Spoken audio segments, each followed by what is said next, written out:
Hello, we are students from Beehive Science and Technology Academy. For our STEM Festival project, we're going to make a more ergonomic keyboard. We're designing the keyboard basically off of statistics. There are many different types of research studies we could use.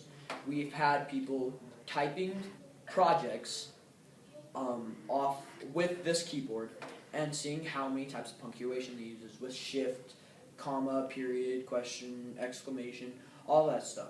And so now that we have these statistics, we are going to show you what it would look like. Our ergonomic keyboard for punctuation. The most commonly used punctuation is the comma. The comma is used directly with the pinky. So what this keyboard will also do is make it less stressful on the fingers by, so say if it's more stressful on the fingers by this, you have to keep moving your finger up here. But say if we put it with the rest of the keys right next to each other, it's going to be less stressful on the fingers, and it's going to also make the keyboard easier to use and make it also easier for your memory to memorize where the keys are. For watching Beehive Science and Technology Academy.